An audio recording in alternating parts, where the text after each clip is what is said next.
Entonces, me gustaría proponer la siguiente estructura. Entonces, tres partes. Una primera parte, tendría que ser todo bastante rápido, pero una primera parte son las relaciones entre el mito y la ciencia ficción. Una segunda parte será de manera más puntual un análisis de la novela de Solaris de Guildem. Y en una tercera parte será intentar reimplicar esta novela en el mundo actual, es decir, eh, cómo esta novela nos puede ayudar a entender ciertos fenómenos de la actualidad.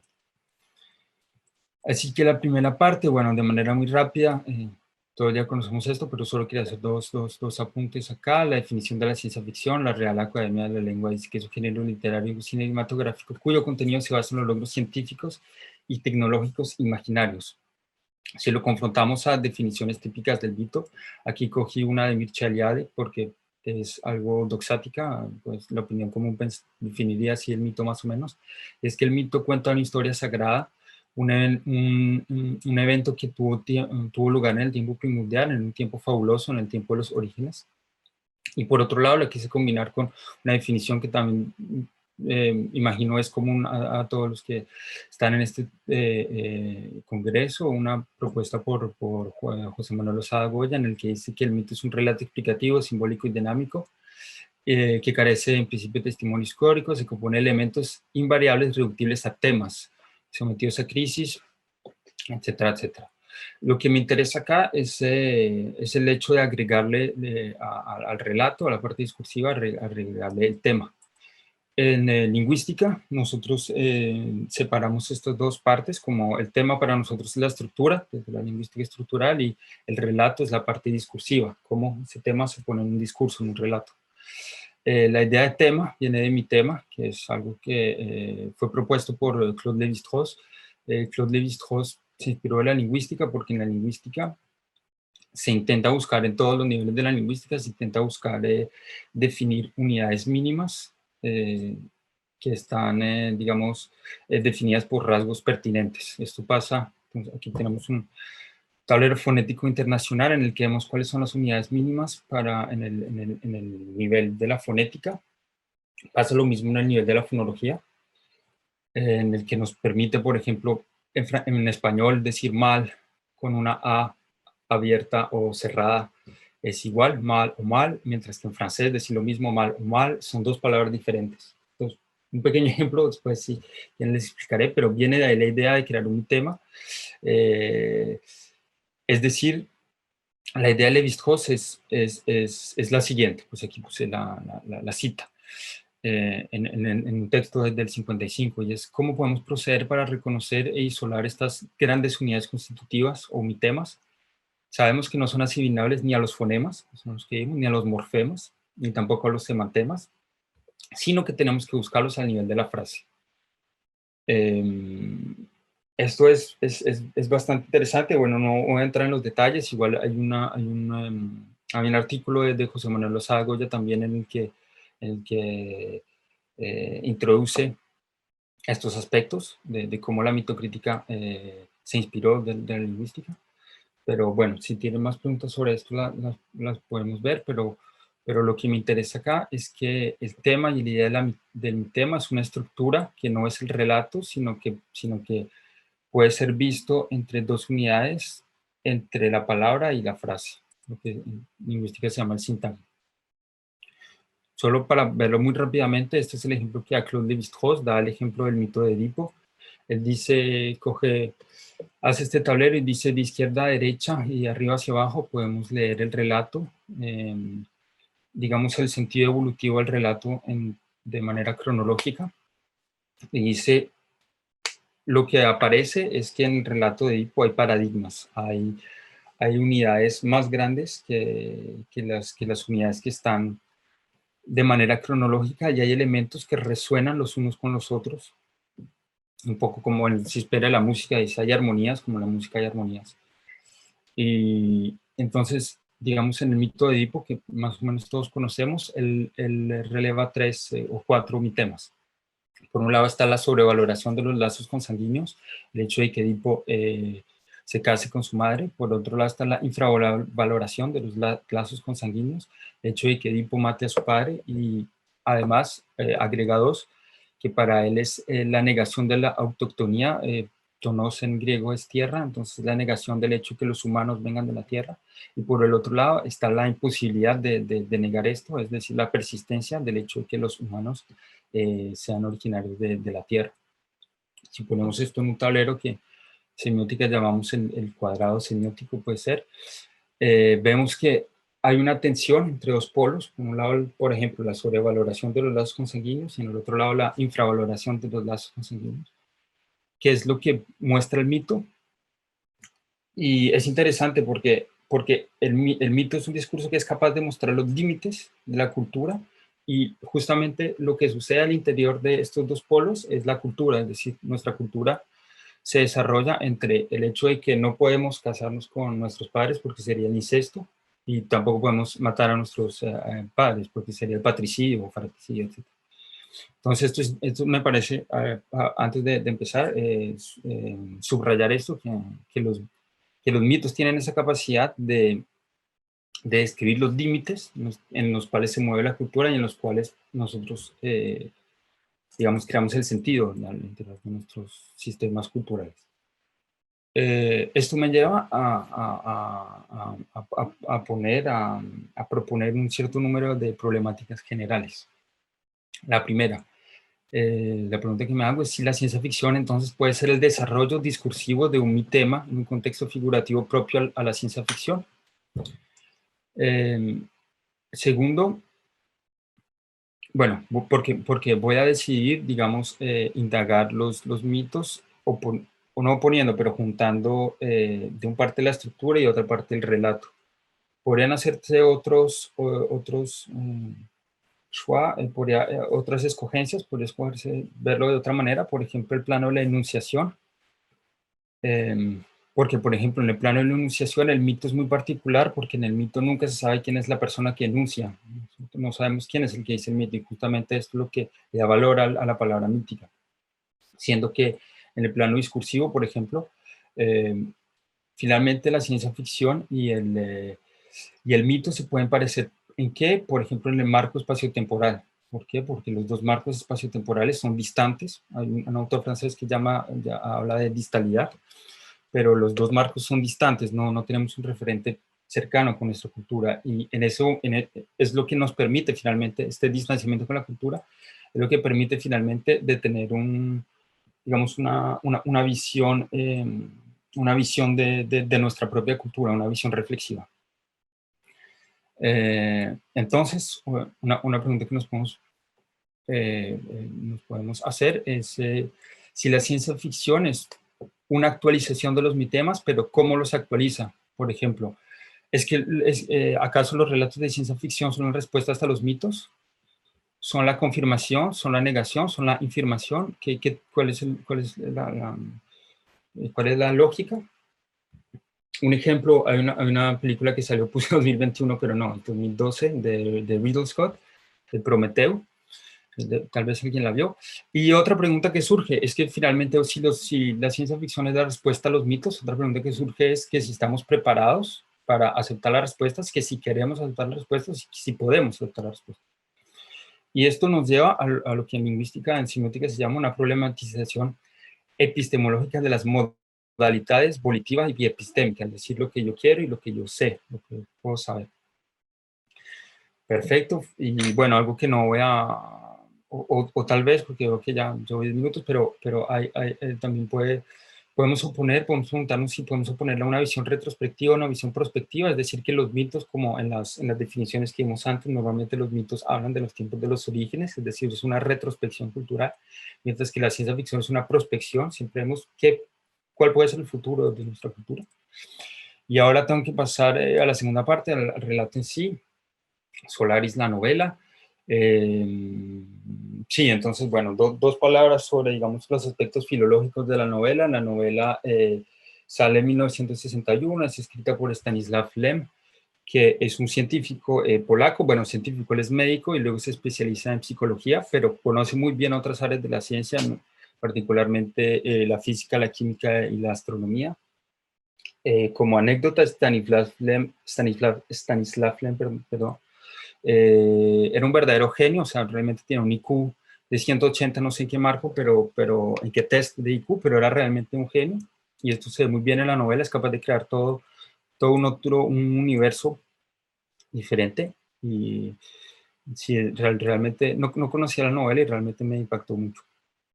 Entonces, ahora quiero proponer un análisis de esta novela desde el punto de vista estructural, o sea, los mitemas, y el punto de vista discursivo, o sea, el relato en sí.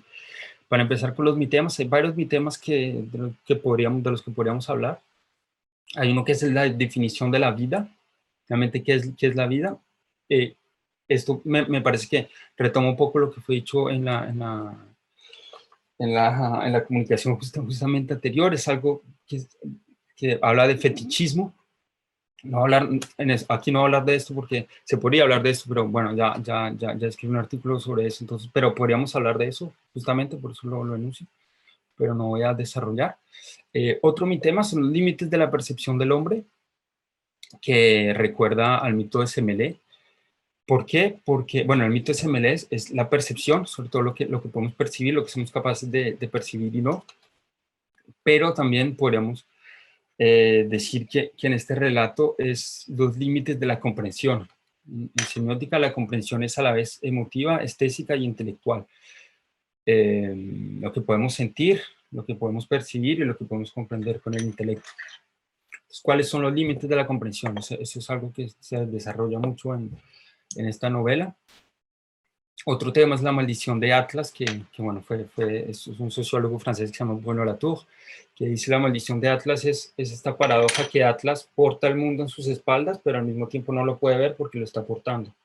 Y entonces es una contradicción, digamos, también epistemológica de la relación entre el observador y lo que es observado, ¿no? Para la construcción del saber de la ciencia. También está, bueno, cuáles los límites entre la verdad y la realidad, la verdad sistemática y la realidad ontológica. Otros temas, está obviamente los temas de los ubris, como la tecnología, como nos hace pensar a Ícaro y Areye o Araña, no sé cómo se dice en español. Y también el tema de la vanidad de Narciso. Es un tema muy explorado. Perfecto, entonces una vez que hicimos eso, podemos volver a nuestro cuadrado semiótico que nos gusta con la semiótica, y es que ponemos en oposición estos dos términos. Por un lado tenemos la vanidad normalmente en nuestra cultura se opone a la negación del ego. Por otro lado tenemos la visión sistemática y la imposibilidad de tener una observación de la realidad, o sea, una observación que sea completamente objetiva. Y entre estos polos es que se mueve un poco la cultura, o sea, no podemos ser vanidosos completamente, pero tampoco podemos negar el hecho de que somos una individualidad.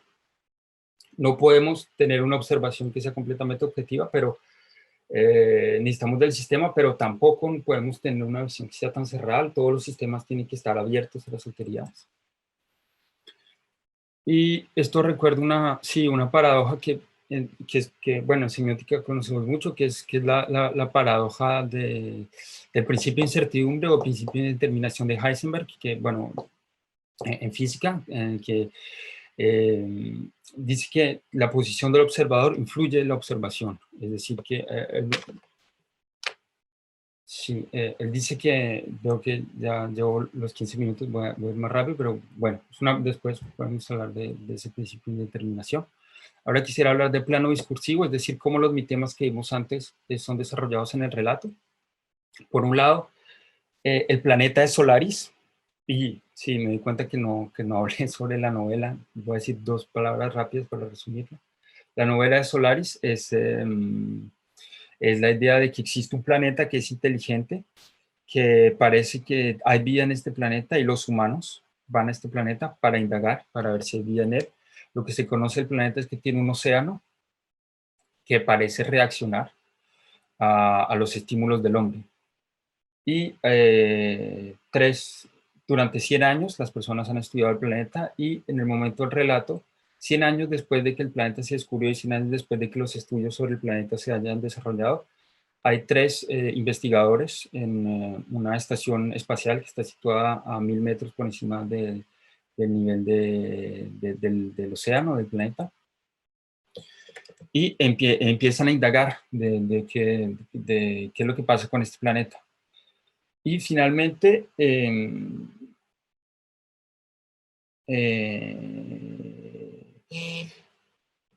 y finalmente hacen bastantes experiencias y finalmente se dan cuenta que sí, el planeta está vivo, pero que ellos no son capaces de comprenderlo, que el hombre no es capaz de comprender al planeta. El planeta intenta comunicarse con nosotros, pero nosotros no podemos tener ese contacto con ese planeta. Por eso digo que está desarrollado el tema Narciso. ¿Por qué? Porque justamente es un océano, es el agua. Entonces, el océano solamente va a reflejar lo que el hombre le muestra de maneras muy precisas, porque, por ejemplo, se utiliza el bismetismo. Hay algo que en la novela se llama órganos mimetoidales, que son partes del océano, y es que cada objeto que es lanzado al océano, el océano es capaz de replicarlo.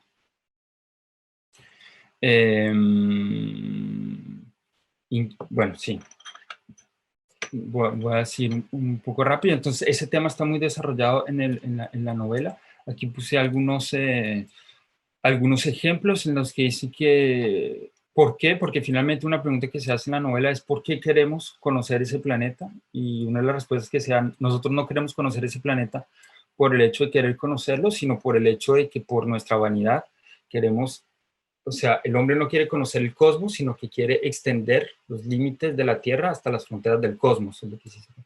Y lo que me parece curioso es que en francés, o no sé, a veces en español también, el planeta Tierra se escribe con mayúscula y el cosmos se escribe con minúscula.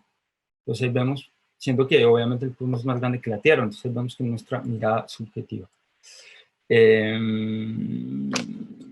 Aquí me quedan 2 minutos. Bueno, va a pasar un poco, esto.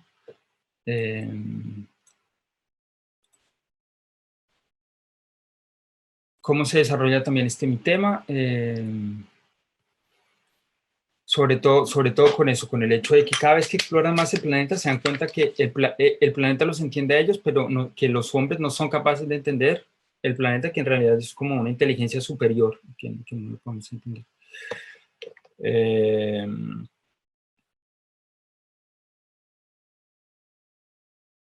¿Y por qué es una vanidad? Porque frente al hecho de que hay algo más inteligente que nosotros, hay reacciones pasionales de gente que quiere destruir el planeta, genera muchas reacciones. Y ahora quisiera pasar rápidamente a consideraciones explícitas, de manera explícita, en la que se ve la relación entre el mito y la ciencia ficción en el relato. Entonces aquí les puse unas citas, no puedo verlas más, pero la solarística es la ciencia que estudia el planeta Solaris, y para algunos investigadores dicen que es la sucesora de la religión, es decir, que el mito es, la ciencia va a, digamos, es fundadora de mitos. Esa es una idea que podemos guardar aquí también. Y me gustaría terminar con los 30 segundos que me queda.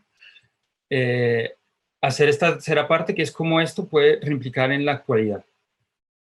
Entonces, de manera muy rápida, Gilbert Durand hablaba de las resurgencias del mito, el hecho que el mito vuelve a nacer en nuestra época contemporánea. ¿Por qué? Justamente porque la ciencia le permite nacer. Bueno, tal vez me tengan que hacerlo muy rápido, y es que en la novela de Lem inspiró, esta es la parte de mi tesis, la novela de Lem inspiró una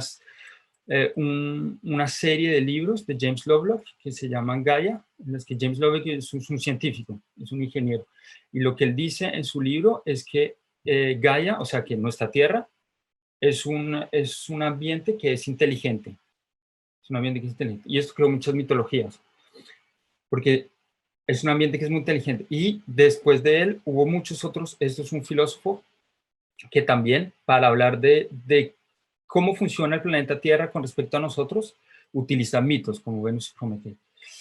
Y para concluir, lo que quería concluir con esto es que hoy estamos en un momento en que no sabemos bien cómo calificar el planeta Tierra desde un punto de vista ecológico, porque el punto de vista ecológico trata de tener en cuenta el hecho que somos nosotros, el organismo, con el ambiente. Pero esto es contradictorio porque digamos que la doxa, la opinión común, muestra el planeta un poco así, como lo ven en estos videos, es decir, nosotros de un lado y la Tierra del otro, como si fueran dos cosas diferentes, ¿no es cierto? A raíz del COVID, muchas imágenes así, nosotros afectamos al planeta y el planeta retroacciona contra nosotros. Pero la verdad es que hoy intentamos ver que no, o sea, que no tenemos los útiles conceptuales, intelectuales, para darle la categoría verdadera que necesita el planeta. ¿Por qué? Porque cada vez que hablamos de la Tierra está enferma, o no sé, lo que quieran decir, realmente deberíamos decir la Tierra que nos incluye a nosotros mismos también está enferma. Y para terminar, como una pista, en la lingüística, James Lev, que es un lingüista danés, daba 3 categorías de oposición. La primera es de oposición contrastivas, en las que A versus B, frío versus caliente, privativa, hombre versus mujer porque el hombre puede estar opuesto a la mujer, pero el hombre también puede ser como humanidad, categoría general no estoy de acuerdo con esto, pero el hombre es la categoría general de hombre y mujer. Y hay otra que es la participativa, en la que es A versus A más no A, es decir, la relación entre el individuo y la sociedad, por ejemplo. La relación entre el individuo y la sociedad es complicada porque el individuo hace parte de la sociedad. Entonces es un signo, digamos, difícil de concebir. Y bueno, pues gracias por su atención. Tal vez seguramente haya preguntas y ahí pueda aclarar más. Muchas gracias y pena por desbordar el tiempo. Perfecto, muy bien. En este caso nos queda algo menos del tiempo para las preguntas, pero bueno, démosle y así no desaprovechamos ni un minuto. Muchísimas gracias, Santiago. Así que el resto de asistentes, por favor, ya sea por medio del chat o por YouTube, que nos dé alguna pregunta. En este caso, Saúl Andretti, muy interesante. No se convierte en pregunta, pero bueno, siempre es bueno recibir una Gracias, palmadita Saúl. en la espalda. Conozco los trabajos de Saúl. Sí. Muy bien. Bueno, mientras aparece alguna pregunta, a propósito de Narciso y la vanidad en la naturaleza especular un poco de Solaris, leí la novela hace tiempo, pero creo recordar que el mar el océano, era como mercurial, ¿no? No reflejaba directamente. Es cierto que hacía como una especie de copia con su propia sustancia de todo aquello que arrojaba él. Sin embargo, no funcionaba tal como un espejo, es decir, no había el reflejo del observador, no se reflejaba en el propio mar. Entonces, esa vanidad no queda de alguna forma incluso matizada, no es un espejo casi opaco o deslucido, o en el que el observador en realidad no lo entiende, no se ve a sí mismo, no es un espejo, pero que te devuelve una imagen empañada, casi una incógnita en ese sentido. Sí, sí, es muy interesante lo que dices, porque en efecto hay dos cosas. Una es la vanidad y la otra es el hecho de no poder ver otra cosa que no sea nosotros mismos, de no poder comprender otra cosa que no sea nuestro sistema. Entonces, sí, Solaris no es, en efecto, no es agua lo que hay. No hay átomos, de hecho es otra cosa, pero digamos, Solaris no es capaz de mostrar, esa es la idea, que Solaris no es capaz de mostrar, sino que lo que nosotros podemos percibir.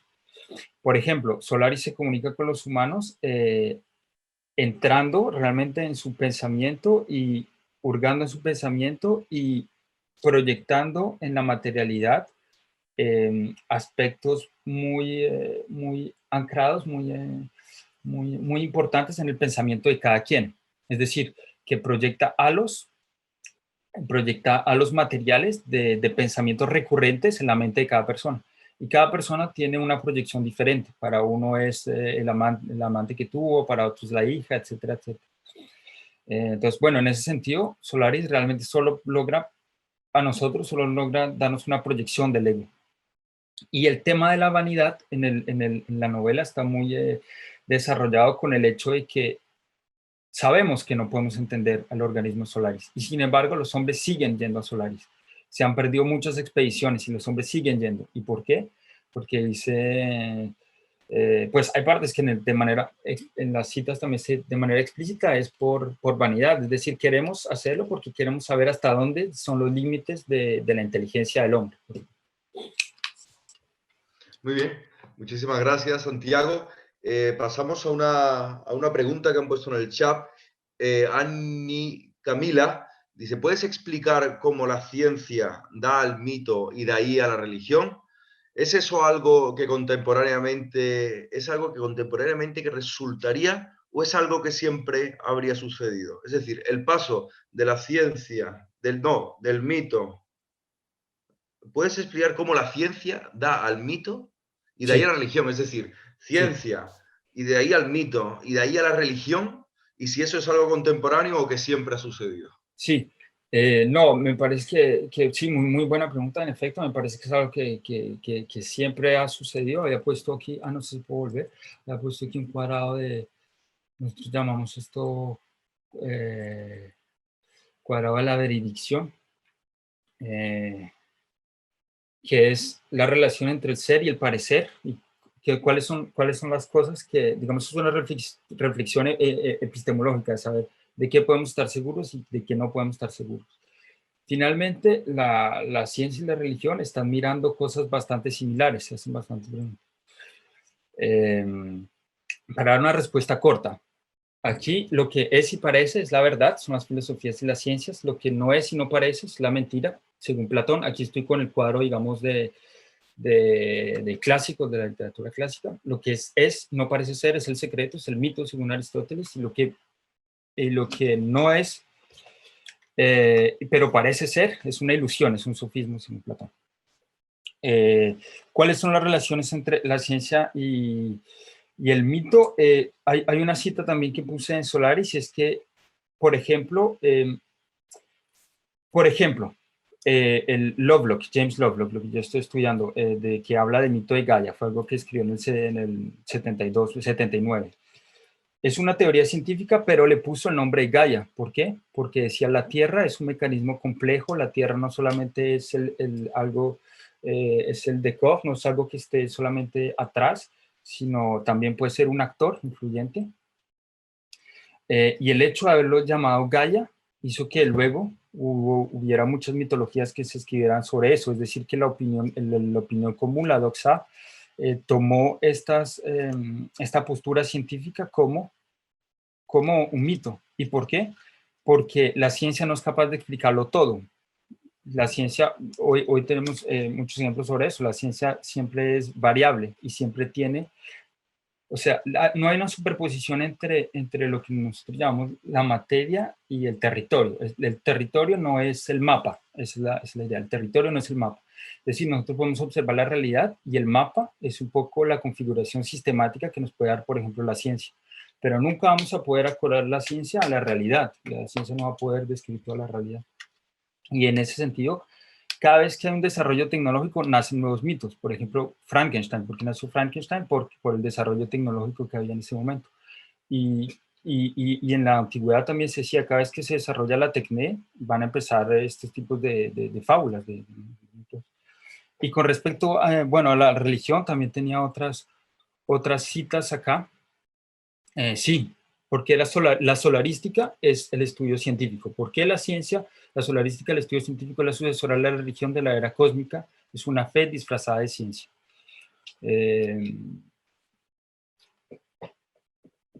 Sí, ¿por qué se convierte en religión? Bueno, la religión tal vez es el mito, pero ya, digamos, sistematizado, ya con rituales específicos.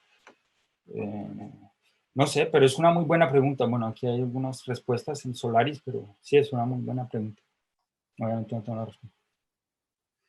Perfecto, Santiago, pues si te parece, vamos con una pregunta que ha entrado en YouTube. Te pido en este caso brevedad, porque ya nos está pisando los talones el cronómetro, y Sí. es de Marta Patricio Acero. Dice, ¿cómo podemos afrontar de una mejor manera la pandemia como humanidad a la luz del mito de Gaia? Bueno, digamos, esto ya es parte deontológica, ética, bueno, pero es personal, no deontológica, pero ética personal, ya es una parte moralizante. Obviamente, bueno, yo tengo mis respuestas, digamos, voy a responder con una pregunta. Aquí puse una imagen al final, y es que hoy sabemos muchas cosas. Hoy la ciencia sabe muchas cosas, pero hay cosas diferentes. Hay relaciones modales complejas. En lingüística, los verbos modales son los verbos que modifican otros verbos. Por ejemplo, querer, querer ver, querer saber ver, eh, poder ver, etc. Y aquí es entre el querer y el saber. Nosotros sabemos, por ejemplo, que la agricultura para el consumo de carne causa 80% de la deforestación global, que es responsable del 40 al 70% de toda la deforestación en los trópicos. Y nosotros sabemos, pero queremos saber, y es lo que en la doc se llama la teoría de la salchicha, y es que si te gusta la salchicha, no preguntes cómo se hace. Entonces la pregunta es, como seres humanos, nosotros estamos dispuestos a hacernos responsables por nuestra vida y por la vida de todos los humanos y de todos los seres de la biosfera. Bueno, es una pregunta que hago.